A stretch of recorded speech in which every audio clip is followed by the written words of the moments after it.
My name is Olivia Hamilton, and I'm 35 years old. Have you ever felt like you were erased from your own family's story?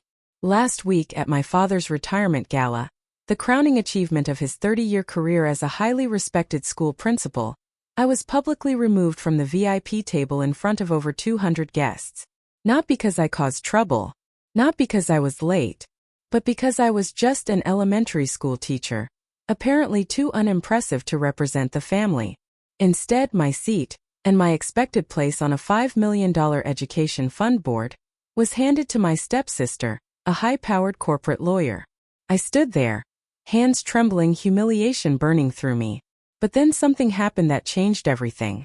My quiet, reserved husband stood up, walked straight to the microphone, and in less than a minute revealed a truth about himself that left the entire ballroom stunned.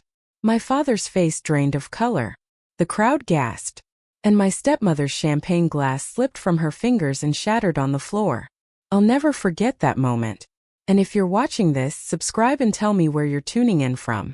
I'd love to know if you've ever experienced family rejection for not being successful enough. Now let me take you back to that night. The Grandview Hotel's crystal ballroom glowed with elegance. Chandeliers poured warm golden light over round tables draped in ivory cloth. Each centerpiece displayed white orchids that probably cost more than my weekly grocery bill. This wasn't just a retirement dinner. This was Robert Hamilton's grand finale, and he made sure every influential name in the education world was there to witness it. My husband, Marcus, and I arrived 15 minutes late because of unexpected highway traffic. I smoothed the fabric of my navy dress, the nicest one I owned, purchased 3 years earlier for my teaching award ceremony. Marcus looked sharp in his simple black suit, though I noticed he kept checking his phone. "Everything okay at work?" I asked as we stepped inside. "Just last-minute details," he replied, squeezing my hand. "Nothing to worry about." The room buzzed with over 200 guests, school board members, principals from across the district, donors, and even reporters from the local education journal. A photographer snapped pictures near the stage, where a huge banner read, "Celebrating Principal Robert Hamilton 30 years of educational excellence." My father stood near the entrance in a charcoal Tom Ford suit that probably cost 3 months of my teaching salary. Beside him was Patricia, his wife of 4 years, shimmering in a gold sequined gown, diamonds glittering at her neck with every polished laugh. They looked like a couple pulled from a magazine spread. "Olivia," my father's booming voice greeted me, though his smile didn't quite reach his eyes. "You made it." "Of course, Dad. I wouldn't miss your big night." Patricia's eyes scanned my dress, her expression carefully masked. "How lovely of you to come. Jessica's been here for over an hour already. Networking with the board." Jessica, Patricia's daughter, the accomplished one. "The traffic was," I began. "No excuses needed," Patricia interrupted smoothly. "Let's get you to your table." As we moved through the crowd, I noticed a local news crew setting up cameras near the stage. Whatever announcement my father planned tonight, he wanted it recorded. Marcus's phone buzzed again. He glanced at it, his expression unreadable. Something about the night felt off, Patricia's fixed smile, my father's avoidance of eye contact, Marcus's constant phone checking. I just didn't know yet that I was about to be erased from my own family's narrative. The place cards at the VIP table gleamed under the chandelier light like tiny judgments. I scanned them once, then again, then a third time, my stomach sinking deeper with each look. Robert Hamilton, Patricia Hamilton, Jessica Morrison, Davidson, board members, major donors, but no Olivia Hamilton. "There must be a mistake," I said, forcing a light tone. Patricia appeared beside me, smile sharp as cut glass. "Oh, didn't Robert tell you? We had to make some last-minute adjustments. Space limitations, you understand." I looked at the table, 8 chairs, 7 name cards, and 1 empty seat. The empty seat beside Jessica, who already had her manicured hand resting on its back while chatting with David Chan, chairman of the Education Fund Board. "But I'm his daughter," I whispered. "Of course you are, dear. You'll be seated at table 12. Patricia pointed toward a table near the back, partly hidden behind a decorative pillar, surrounded by other district teachers. "You'll have so much in common with them." Marcus's jaw tightened. "This is her father's retirement dinner. And we're delighted you both could attend, Patricia replied smoothly, already turning away. Jessica, sweetheart, tell Mr. Chun about your latest case victory. Jessica looked up, flashing her flawless smile. Oh, Olivia, I didn't see you there. You look comfortable. Her eyes flicked over my 3-year-old dress. Mom was just telling everyone about my promotion, youngest senior associate in the firm's history. Each word landed exactly where it was meant to sting. I stood frozen, staring at the missing name card like it was a declaration of my worth. My father approached, straightening his tie. Dad, I asked quietly, why am I not at your table? He shifted uneasily. Patricia thought it would be better for networking if Jessica sat there. She has connections that could benefit the fund. You understand, right? It's just business. Just business. My own father had reduced my place in the family to a business decision. Marcus stepped forward, voice calm but edged with steel. So where exactly is Olivia supposed to sit? Table 12 is perfectly fine, my father replied, still unable to meet my eyes. Many distinguished educators are seated there. Distinguished educators, code for the people who didn't matter enough for the VIP table. Jessica's laughter echoed across the ballroom as she lightly touched David Chin's arm, talking about corporate sponsorships. She was sitting in my seat, living my moment, wearing my place in the family like it had always belonged to her. And no one seemed to find anything wrong with it. Marcus's phone vibrated again. He glanced down at the screen, and something flickered across his face. Was that satisfaction? Come on, I whispered, tugging his arm. Let's just go to table 12. But I couldn't shake the feeling that I had just been demoted in my own family's hierarchy. Table 12 felt like exile. As we crossed the ballroom, Patricia's voice floated clearly above the soft classical music, each word deliberate, each syllable aimed to land exactly where it would hurt most. This is Jessica, my daughter, she announced proudly to a circle of donors. Senior associate at Foster & Associates. She just won a multi-million-dollar case for the Peterson Foundation. She paused just long enough to let the accomplishment sink in. Oh, and that's Robert's daughter Olivia, she added, nodding in my direction. Heading to the back. She teaches elementary school at PS 48. The public one. The way she said public made it sound like a diagnosis. Marcus slipped his hand into mine beneath table 12's thin polyester tablecloth. A sharp contrast to the silk-draped Vivi table across the room. 5 other teachers sat around us, dressed in their best clothes, smiling politely but stiffly.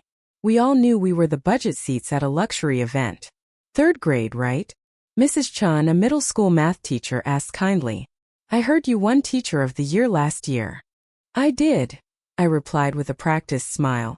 That's wonderful, she said. But we both understood the unspoken truth.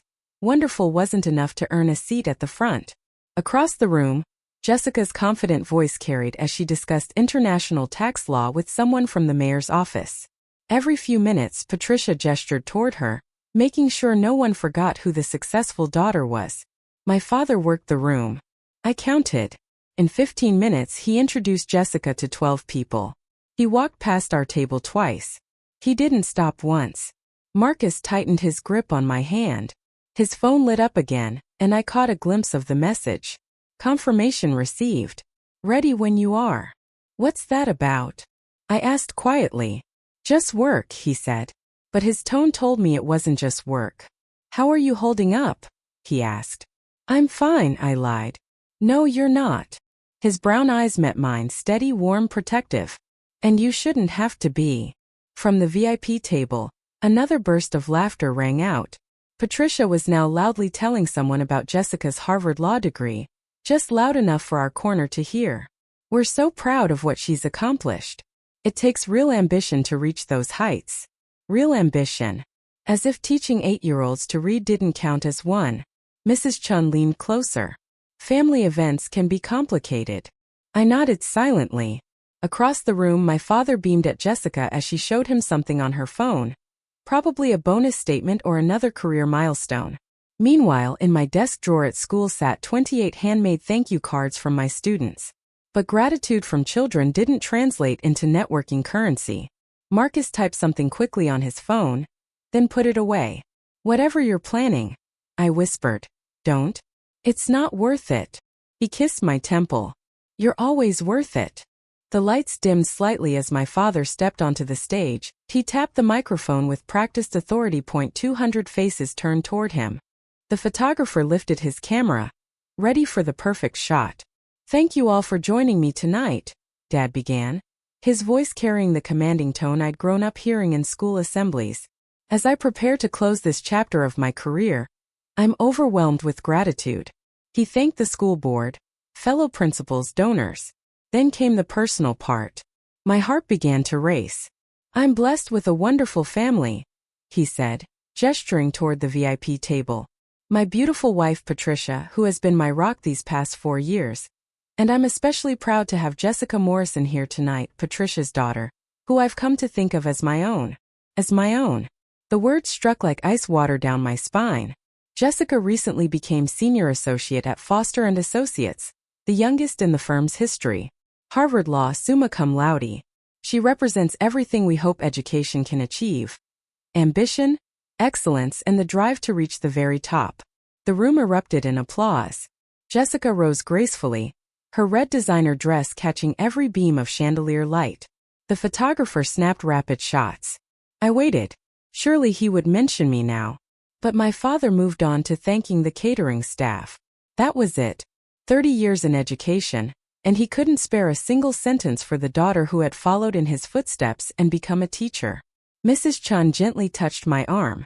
That was expected, I said, surprised by how steady my voice sounded. Inside, memories crashed forward. Dad missing my college graduation because Patricia planned a cruise. Forgetting my birthday 2 years in a row. The Christmas dinner where Jessica's promotion dominated the night, while my Teacher of the Year award went unmentioned. You know something? Marcus said suddenly. What? The first time you told me you'd won that teaching award. You were so excited you called your dad immediately. He paused. He said he'd call you back. Did he ever? The answer settled between us, heavy as stone. No, I whispered. He never did. On stage, Dad told a funny story about his first day as principal. The crowd laughed warmly. He was everything a leader should be. Everything a father should be. Except to the daughter who disappointed him by choosing passion over prestige. Marcus's phone buzzed again. He read the message and for the first time that night smiled. What? I asked. Just remembering why I married a teacher, he said softly. And why that matters more than anyone in this room realizes. If you've ever felt invisible in your own family, if your achievements were overlooked because they weren't flashy enough, I see you. Now let me tell you what happened next. Because my father's next announcement changed everything I thought I knew about my place in this family. He returned to the microphone, his expression shifting into what I recognized as his important announcement face, the same one he wore when he told me he was marrying Patricia. Now for tonight's major announcement, he said. The room fell instantly silent.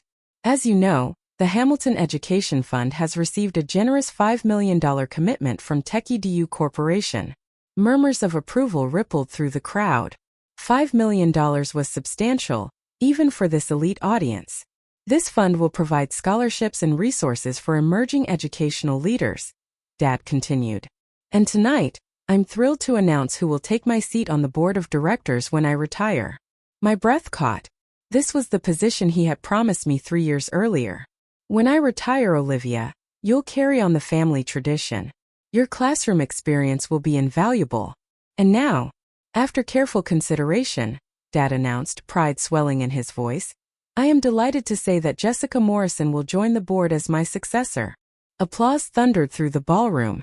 Jessica stood, smoothing her dress, waving like she'd just accepted an award. Patricia dabbed at her eyes theatrically. I sat frozen. 3 years of preparation. 2 years of research into teacher scholarship programs. Countless proposals I had written for innovative classroom funding. Gone. Jessica brings a unique perspective, Dad continued. Her legal expertise and corporate connections will help the fund grow beyond anything we imagined. Legal expertise. For an education fund meant to support teachers. Marcus's hand tightened around mine. That position was yours, he whispered. I know, I said. But this was more than losing a title.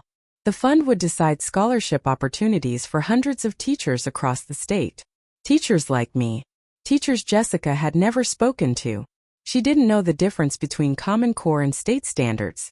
She had never stood in front of a classroom.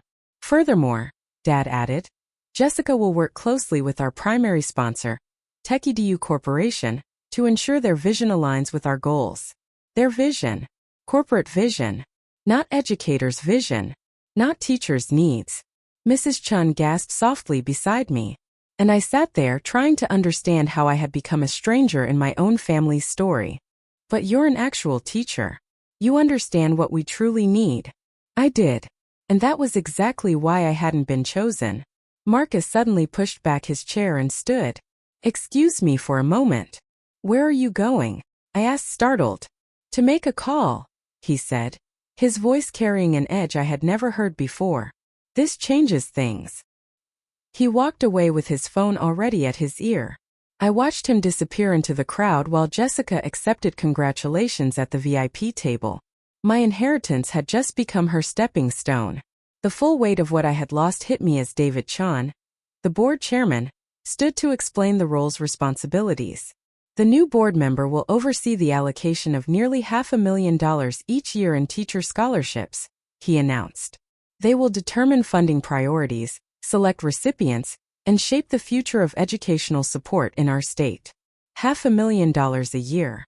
For teachers who desperately needed help. I thought of Mrs. Rodriguez at my school working weekend shifts at Target just to buy classroom supplies. Of James, the second-grade teacher who had started a GoFundMe to afford special education resources. Of my own monthly spending on books and materials. This position could have changed everything. I've prepared a comprehensive proposal, Jessica said at her table, her voice loud enough to carry across the room, focusing on leadership development and administrative advancement programs. Administrative advancement. Not classroom resources. Not teacher retention. Not the things that actually affected children every single day. My phone buzzed. A text from Marcus. Need you to trust me. Something important is about to happen. I scanned the crowd but couldn't find him. Where had he gone? Patricia's voice sliced through my thoughts as she addressed a group near our table, ensuring everyone could hear. Jessica has already identified partnership opportunities with corporate sponsors. Real innovation. Not just the same old classroom charity drives. Classroom charity drives. Is that what she thought of teachers fighting to keep their rooms functioning? 2 years, I said quietly to Mrs. Chan. I spent 2 years researching teacher burnout, designing retention strategies, creating mentorship programs. We know, she said gently. Everyone who works with you knows. But knowing didn't matter here. Not in a room where success was measured in billable hours and corporate deals. My father returned to the microphone. Jessica will bring a fresh perspective to education funding, he declared. Sometimes it takes an outsider to see what insiders miss. An outsider. After 30 years in education, he truly believed someone who had never stepped into a classroom would serve teachers better than a teacher herself. My phone lit again. Watch David Chun. This is important. I looked toward the VIP table. David Chun was reading something on his phone. His expression shifted, from polite interest to sharp focus. He glanced around the room searching. Then he stood. Before we continue, David said suddenly, I'd like to clarify something regarding our corporate sponsors. The room quieted instantly. That wasn't part of the program, Patricia muttered, confused. Jessica's smile faltered for the first time that night. Somewhere in the crowd, my husband was orchestrating something I didn't yet understand. I couldn't sit there anymore. Not while 200 people watched me being erased. My legs moved before my mind caught up. I walked straight toward the VIP table, determination rising with every step. Dad, we need to talk.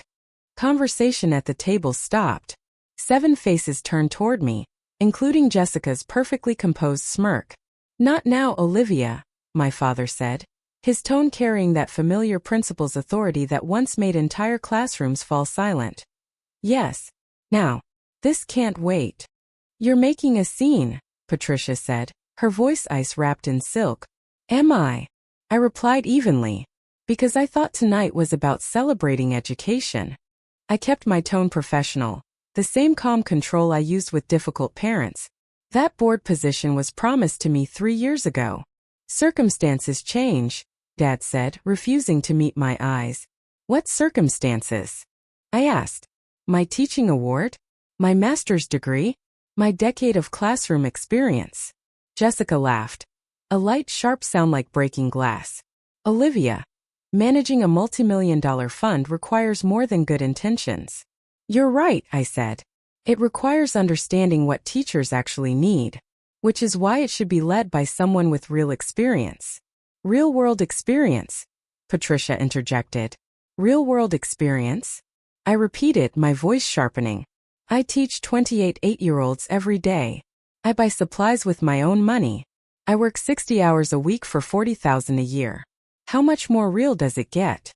Heads at nearby tables turned. Phones were raised. Someone was recording. This is embarrassing, Dad hissed.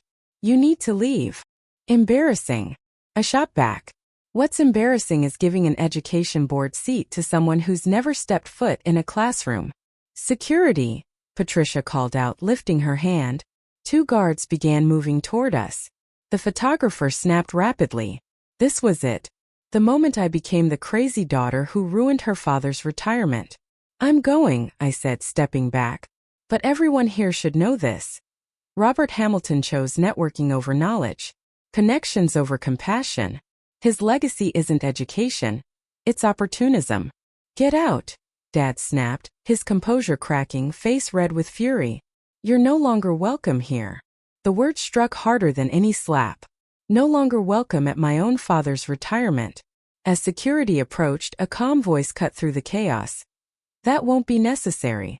Marcus stepped beside me, steady as a lighthouse in a storm. He addressed the guards with quiet authority. We're leaving voluntarily. But first, Mr. Hamilton, one question. Dad glared at him. What? Do you know who your primary sponsor actually is?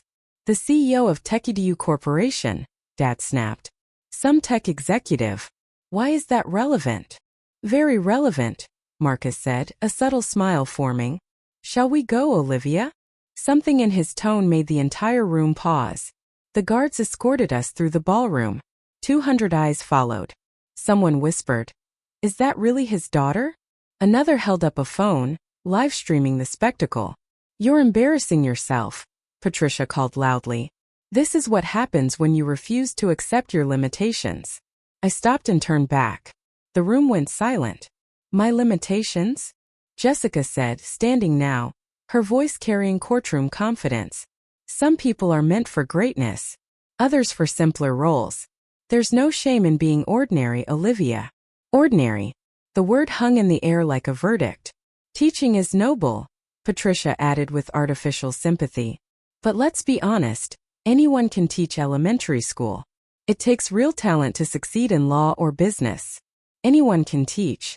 I thought of Tommy, my student with dyslexia who finally learned to love reading. Of Sarah, who overcame selective mutism in my classroom.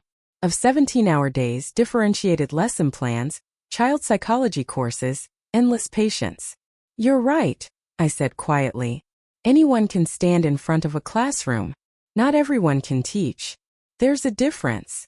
Dad stood abruptly, face dark with rage. Security. Escort them out. Now. Robert, David Chin interrupted. Perhaps we should stay out of this. This is family business, Patricia snapped. Family business. Public humiliation reduced to a family matter. A guard touched my elbow. Ma'am, we need you to leave. Don't touch my wife, Marcus said softly. The guard immediately stepped back. Or what? Dad challenged. You'll both leave, he sneered. Please do. Jessica's announcement is the only one that matters tonight. Marcus pulled out his phone and typed calmly. You're absolutely right, Robert. Jessica's announcement does matter. In fact, it matters to quite a few people. What does that mean? Patricia demanded. You'll find out, Marcus said, slipping his phone away. David, you may want to check your email. I just sent something important. David Chun pulled out his phone. His eyes widened as he read. What did you, Dad began? Nothing that wasn't already in motion, Marcus said evenly. Olivia, let's go. We don't need to be here for what happens next. As we walked toward the exit, I heard David Chin's urgent voice. Robert, we need to talk. Now. The last thing I saw was my father's confused face as David showed him the phone, and Patricia's perfectly controlled expression finally beginning to crack. We were almost at the ballroom doors when Marcus stopped suddenly. Actually, he said quietly, I've changed my mind. He turned back toward the ballroom, his step steady and deliberate. I had never seen him like this before. My husband was usually the quiet one, supportive, calm, content to stand beside me rather than in front. But tonight something in him had shifted. Marcus, what are you doing? I whispered. Something I should have done the moment they moved your seat, he said. He headed straight for the stage, climbing the stairs 2 at a time. Excuse me, Mr. Hamilton, Marcus said into the microphone. His voice carried the same composed authority I'd heard during his conference calls at home. Just one question before we leave. My father looked ready to erupt. Get off that stage. Just one question, Marcus repeated evenly. You mentioned TechEDU Corporation is donating $5 million to your fund. Very impressive. But do you actually know much about TechEDU? What kind of question is that? Patricia shrieked. Security. But David Chun raised his hand, stopping the guards. Let him speak, Robert. This may be relevant. Marcus continued, unshaken. TechEDU specializes in educational technology for underserved schools. Their mission is simple. Every child deserves a quality education, regardless of zip code. He paused slightly. He said. The word landed quietly but firmly. Fascinating company history, actually. Marcus went on conversationally. TechEDU was founded 5 years ago by someone who watched his mother struggle as a public school teacher. She spent her own money on supplies, worked weekends without pay, and never received the recognition she deserved. He glanced toward me. Sound familiar? The room went completely still. Even the servers froze mid-step. That founder promised himself that when he had the means, he would support teachers properly, Marcus continued. Not with empty praise or photo opportunities, but with real resources. Then he looked directly at my father. He believed teachers like Olivia, the ones who stay late tutoring struggling students, spend summers designing curriculum, and see potential where others see problems, deserve far more than a seat at the back of the room. What's your point? My father demanded, though the strength in his voice had faded. My point, Marcus said, is that TechEDU's funding comes with very specific conditions. They call it values alignment, and they are extremely particular about who manages their donations. David Chun was typing rapidly on his phone now, his face tightening with each second. Marcus, I whispered, pieces finally falling together. The late-night conference calls, the education journals on his nightstand, the way he always seemed to know exactly what my classroom needed. The contract terms, Marcus said calmly, are quite specific about the leadership TechEDU expects. Strange that they weren't reviewed more carefully. My father's face shifted from red to ghost pale. You can't be, he stammered. Marcus smiled, not cruelly, just with quiet certainty. Interesting assumption, Mr. Hamilton. David Chun stepped forward, phone in hand. Robert, we need to discuss this immediately. The contract specifications. What contract specifications? Patricia snapped, her composure finally cracking. Marcus pulled out his phone and read aloud. Section 7.3, Fund management must prioritize classroom educator experience. Section 7.4. Board positions should reflect diverse educational backgrounds, with preference given to active teachers. He looked up. Should I continue? Jessica let out a strained laugh. This is ridiculous. You can't seriously suggest. I'm not suggesting anything, Marcus interrupted smoothly. I'm reading from a binding legal document. One Mr. Hamilton signed 6 weeks ago. My father snatched the contract from David Chin's hands, scanning it frantically. His face drained further with every line. Furthermore, Marcus continued, TechEDU reserves the right to withdraw funding if these conditions are not met. It's all there in black and white. You set us up, Patricia hissed. No, Marcus replied evenly. We offered $5 million with clear conditions. You simply assumed you could ignore them. Then, almost casually, he added, interesting that you never bothered to ask who actually runs TechEDU. You saw the money and assumed the details didn't matter. That's when I noticed it. The TechEdu logo on the massive backdrop behind the stage. A stylized apple wearing a graduation cap. The same logo I'd seen glowing on Marcus's laptop dozens of times. How had I missed it? This is entrapment, Jessica snapped, her lawyer instincts flaring. Actually, Marcus replied. It's contract law. Your specialty, I believe. Then, almost kindly, which means you'll appreciate Section 12.1. Any public announcement of board appointments without sponsor approval constitutes breach of contract. The room buzzed. Phones were raised everywhere, recording this unbelievable reversal. David Chun cleared his throat. Robert, as board chairman, I have to ask. Did you review this contract with legal counsel before signing? My father's eyes flicked to Patricia. Jessica reviewed it, Patricia said quickly. All eyes turned to Jessica, who suddenly looked far less like a senior associate and far more like a frightened student. I skimmed it, she admitted. It seemed standard. Skimmed. David Chun repeated. His voice could have frozen glass. A $5 million contract? Marcus stepped away from the microphone. Mr. Chun, I believe you now have decisions to make regarding the fund's leadership. We'll await your response. As Marcus walked back toward me, the ballroom erupted into chaos. David Chun was calling an emergency board meeting. Patricia was shouting at Jessica. My father stood motionless, staring at the contract as if it might disappear. And behind them all, the TechEdu logo gleamed under the chandelier light. Are you still with me? If this story resonates, take a second to like this video. It helps more people find stories like these. And if you're wondering what Marcus reveals next, trust me, you won't want to miss it. Have you ever had someone stand up for you when you couldn't stand up for yourself?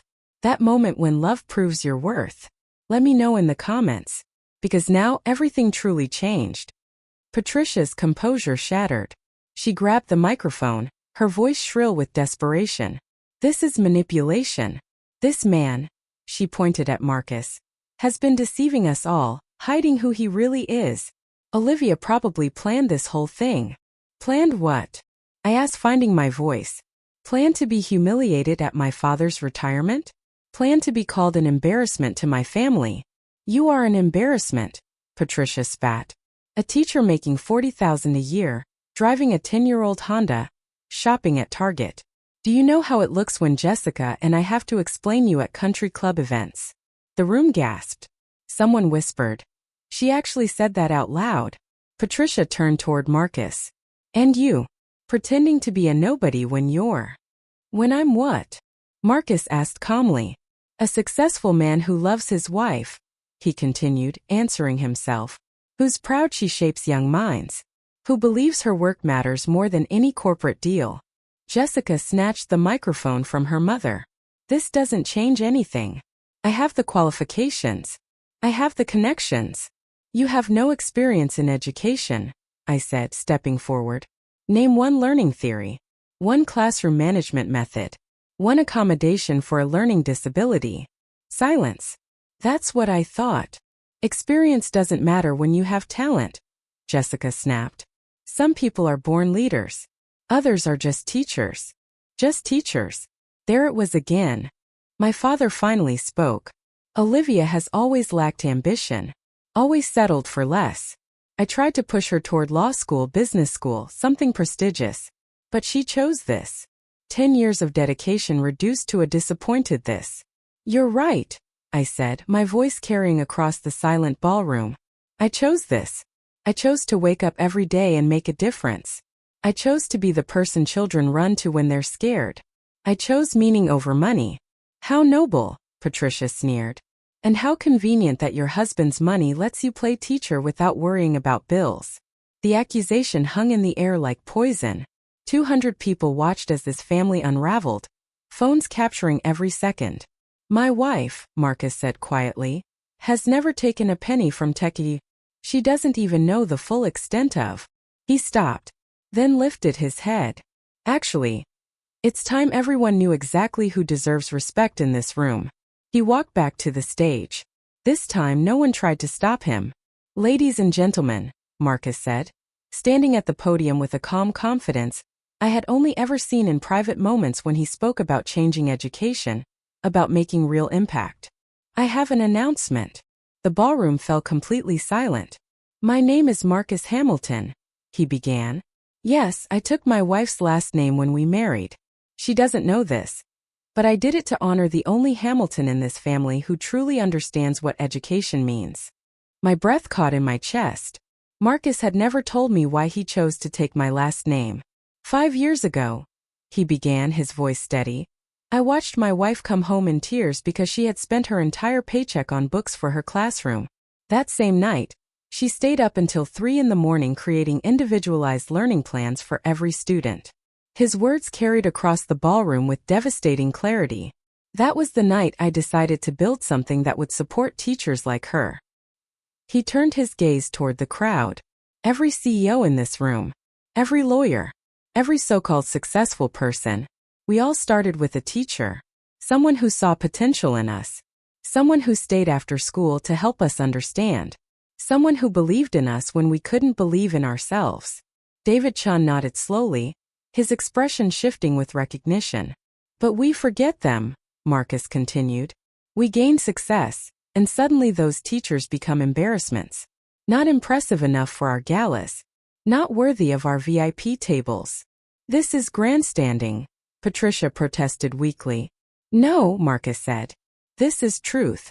He turned toward the screen behind him and tapped his phone. A photograph appeared, my classroom. Walls covered with student artwork, certificates, and handwritten thank you notes.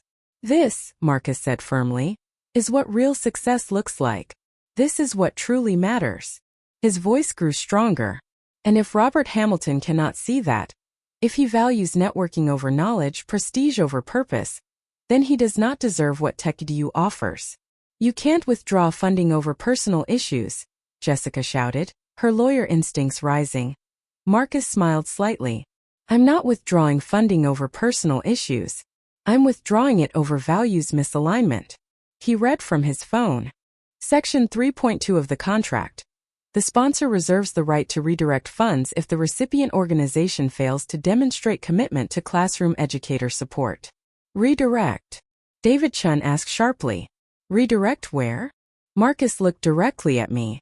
For the first time that night, his professional composure softened, revealing pure pride. To someone who actually deserves it. He turned back to the audience. I suppose I should introduce myself properly, Marcus said, voice filled with quiet authority. My name is Marcus Hamilton. I am the founder and CEO of TechEdu Corporation. The ballroom erupted. Gasps, shouts, chairs scraping backward, cameras flashing rapidly as my father's carefully built empire began to crumble. That's impossible, Patricia stammered, gripping the table. You're nobody. You drive a Honda Civic. You shop at Costco. I do, Marcus agreed calmly. Because I prefer investing in classrooms rather than status symbols. Radical concept, I know. My father collapsed back into his chair. His face drained of color. You've been lying to us for 7 years. I never lied, Marcus replied. You never asked. You saw a quiet man supporting his teacher wife and assumed I was unsuccessful. Your prejudice filled in the rest. Jessica's phone rang. She answered automatically. Her face went pale as she listened. I understand. Yes, sir. She hung up slowly, stunned. That was the managing partner at Foster and Associates, she whispered. They want to discuss the firm's reputation risk. What? Patricia shrieked. Someone in the crowd called out. The live stream already has 50,000 views. It's trending. David Chun stepped forward. Mr. Hamilton, Marcus, as board chairman, I need to know your intentions regarding the fund. Marcus held my father's gaze. TechEdu Corporation is withdrawing all funding from the Hamilton Education Fund, effective immediately. You can't, my father roared. We have a contract. You violated that contract the moment you announced Jessica's appointment, without sponsor approval. Your own lawyer should have caught that. Marcus glanced toward Jessica. Oh, right. The irony was brutal. Her carelessness had handed Marcus the perfect legal exit.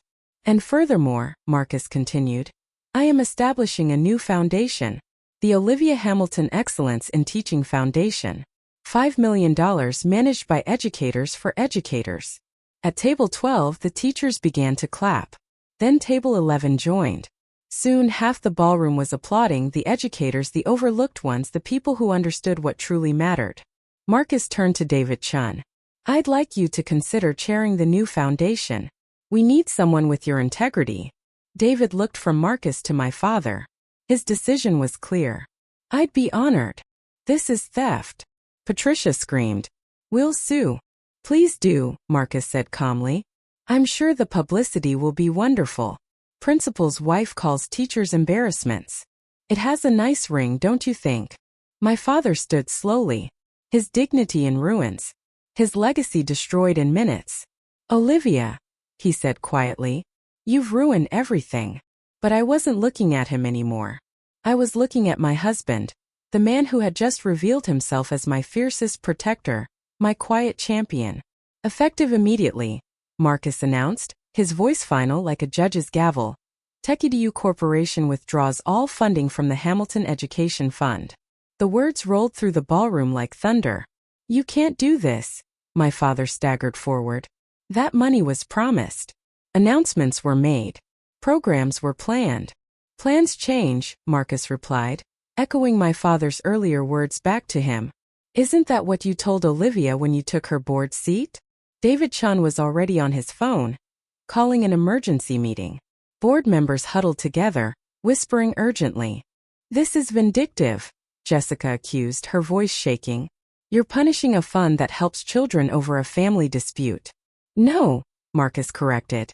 I'm redirecting resources to people who actually understand education. The contract states TechEdu funds must support classroom educators. Handing control to someone who's never taught violates our mission. She was going to learn, Patricia pleaded desperately. From whom? Marcus asked coolly. From the teacher you just called an embarrassment? From the daughter Robert couldn't even acknowledge in his speech. Nearby, a phone screen showed live stream comments racing upward. Justice. Finally someone stands up to nepotism. That teacher deserves better. David Chun addressed my father. Mr. Hamilton, given these developments, the board must reconvene immediately. Jessica's appointment is void without funding. This is a conspiracy, Patricia spat. We planned nothing, I said, finally finding my voice. You created this with every insult, every dismissal, every moment you made me feel small. You built this outcome yourselves. My father's shoulders slumped. In 60 seconds, he had fallen from celebrated principal to the man who lost $5 million through arrogance and favoritism. The teaching community deserves better, Marcus said. They deserve leaders who understand their struggles, value their work, and see them as professionals, not embarrassments. Please, my father said quietly, all fight drained from him. The fund helps hundreds of teachers.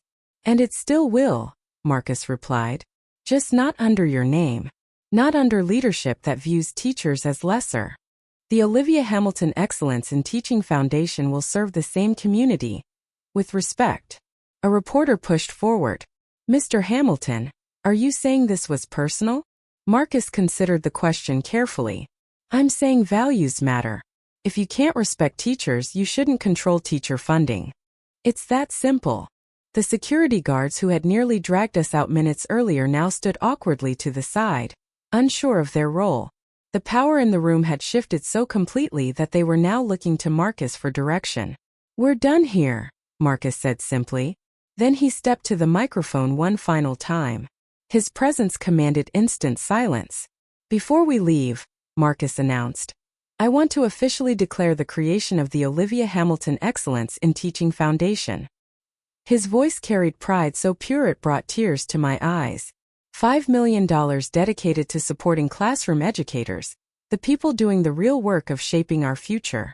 At table 12, the teachers rose to their feet, applauding. Mrs. Chun openly wiped tears from her cheeks.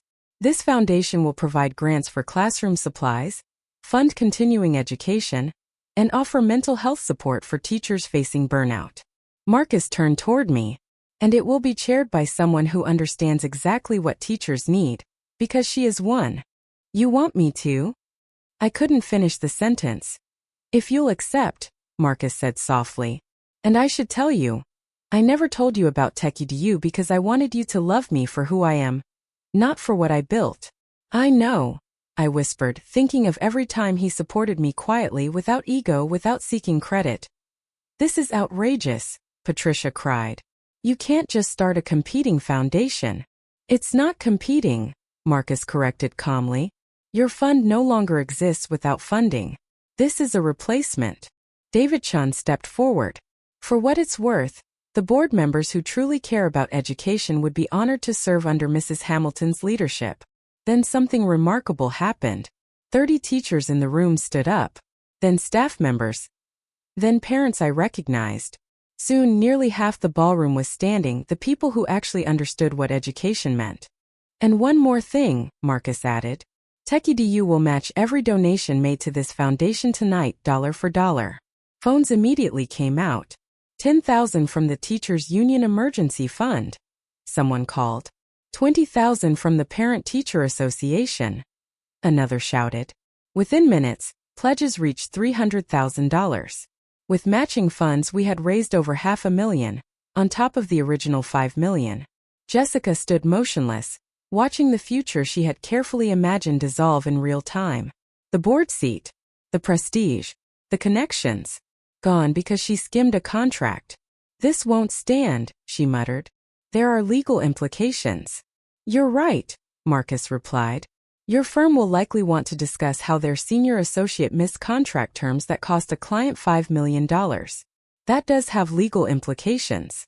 Her phone rang again. She stared at the screen but didn't answer. Mrs. Hamilton, David Chun said formally to me, would you accept the position of founding chair of the foundation? I looked at my father, slumped at the VIP table, his triumphant retirement now a public collapse. Then I looked at Marcus, the man who defended me while honoring my independence. I accept. Jessica's phone wouldn't stop ringing. Each ignored call triggered another. Finally she answered. Yes, Mr. Richardson, she said faintly.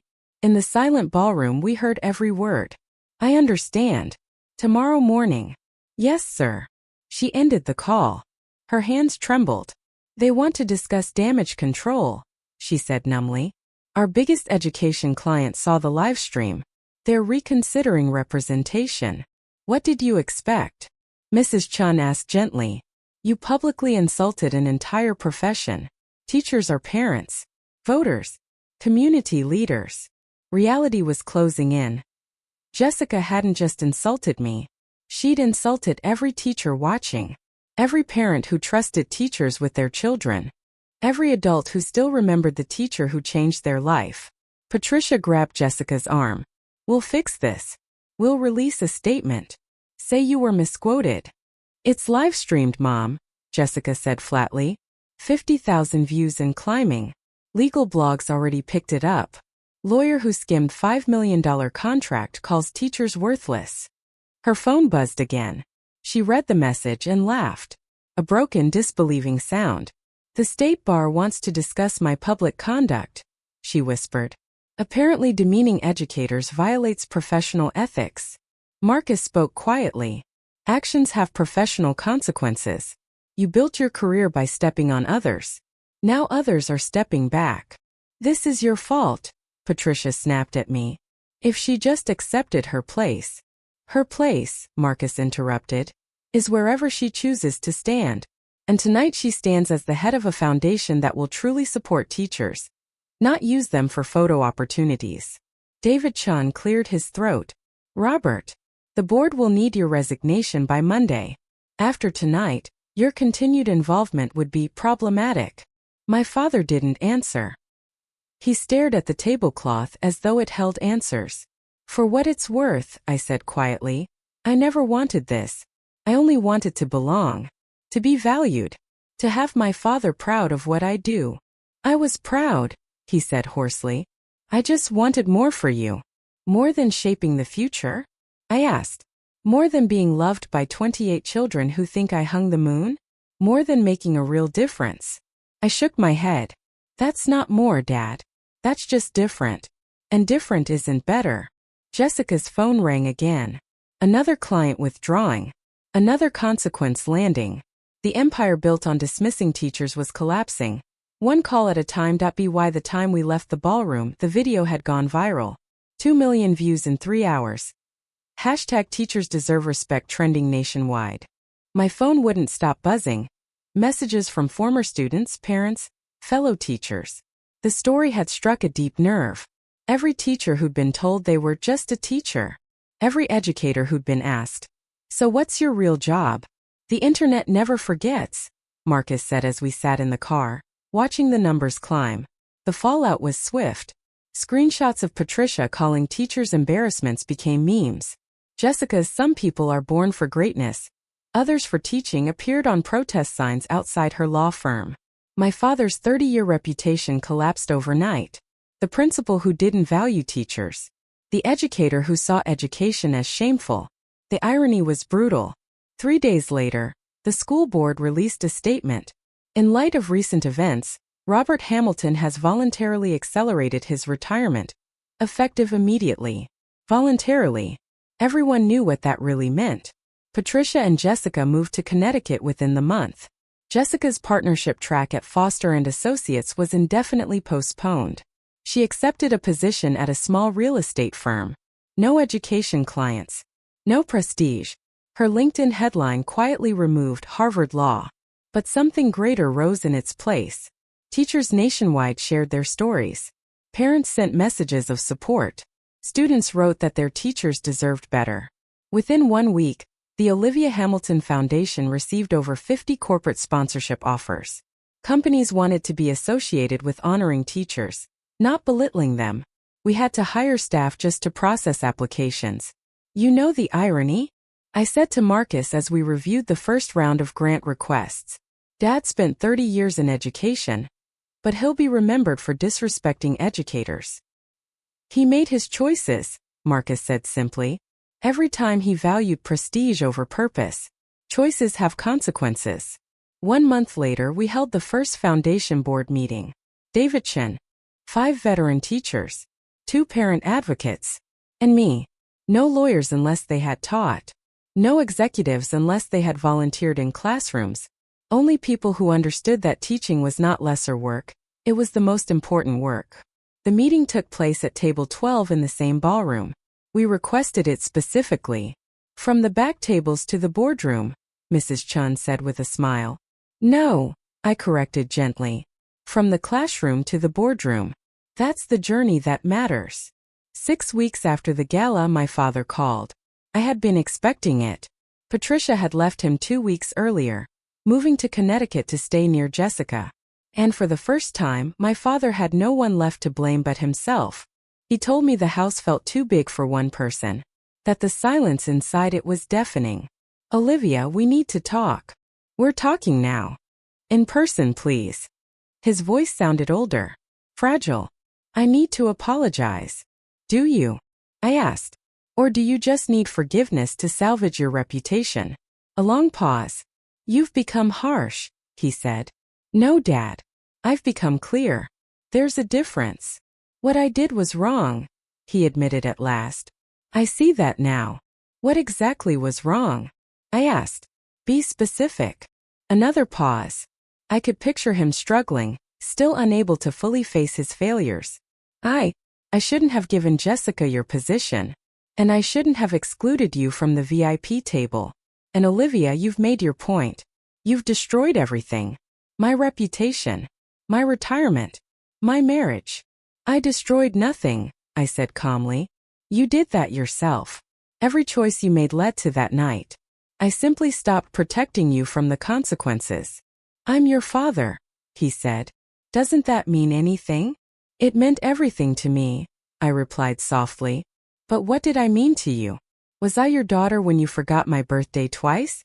When you skipped my teaching award ceremony for Patricia's book club? That's not fair, he protested. When you introduced Jessica as the daughter you were proud of? When you called my career an embarrassment? Was I your daughter then? Silence stretched between us.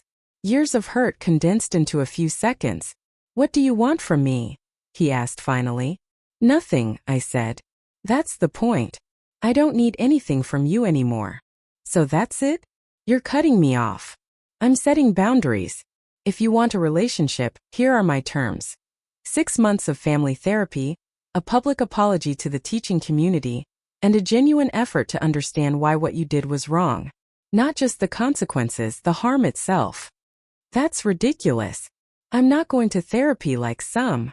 Then we're done, I said gently. Your choice, Dad. Just like it's always been.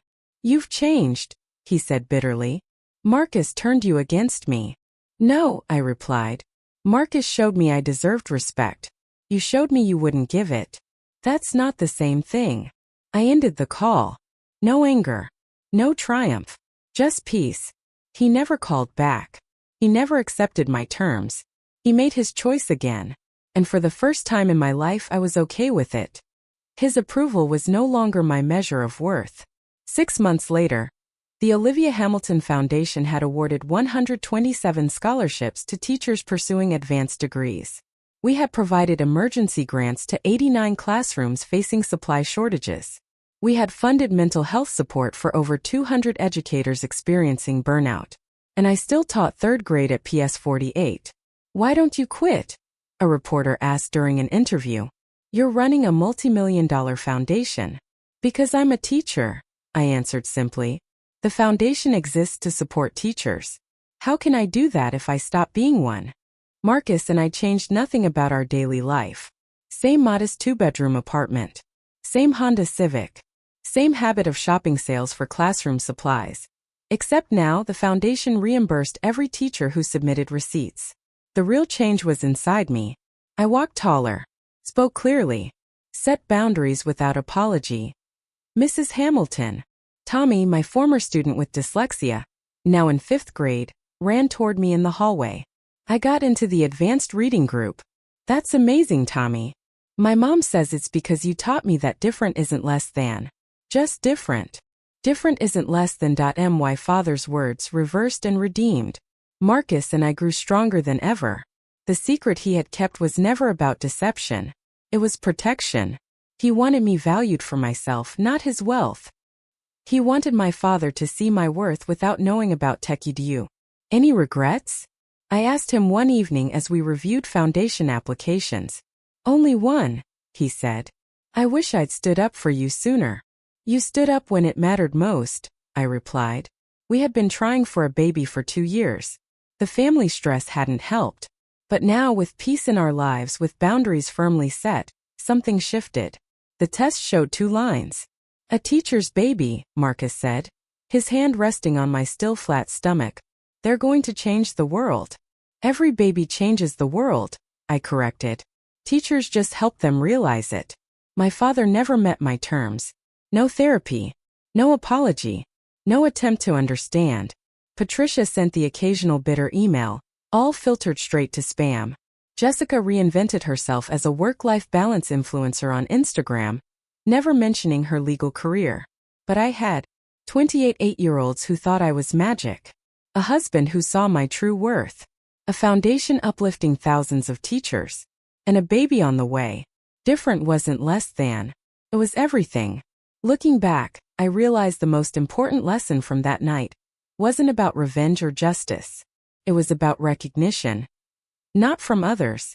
From myself. Your worth is not determined by someone else's inability to see it. Read that again.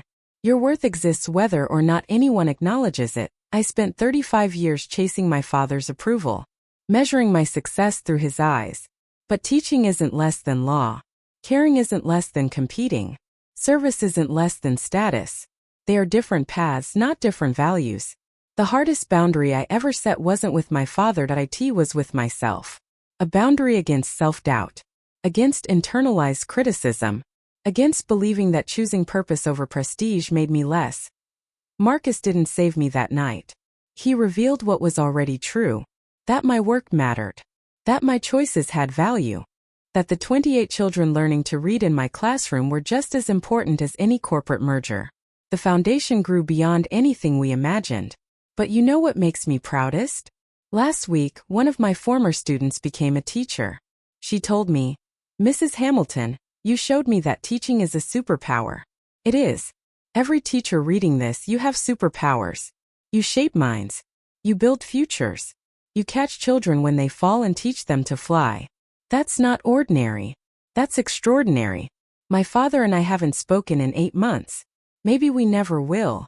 But I've learned. Family isn't about blood. It's about respect. It's about people who see your worth when you struggle to see it yourself. It's about the partner who builds an empire to honor your work. It's about students who write thank you letters 10 years later. If you're facing family, friends, or colleagues who diminish your choices, remember this. Their inability to see your value does not diminish it. Their need to rank worth by salary does not define it. Their discomfort with your joy does not destroy it. Set your boundaries with love. Hold them with steel. You deserve to be celebrated, not tolerated. You deserve to be valued, not compared. You deserve respect for the path you've chosen, especially when that path serves others. And sometimes, just sometimes, the universe gives you a Marcus. Someone who sees you, values you, and when necessary reveals your worth to the world. But even if it doesn't, even if you're sitting at table 12 while others sit at the VIP table, remember this. Your worth was never determined by your seat assignment. It never was. Thank you for listening to my story. If it touched you, please subscribe and hit the notification bell. I share stories like this every week. I'd love to hear from you. Have you ever had to choose between family approval and self-respect? What would you have done in my place? And teachers, what's the most dismissive thing someone has said about your profession? Let's celebrate each other in the comments. Until next time, stay strong and keep setting those boundaries.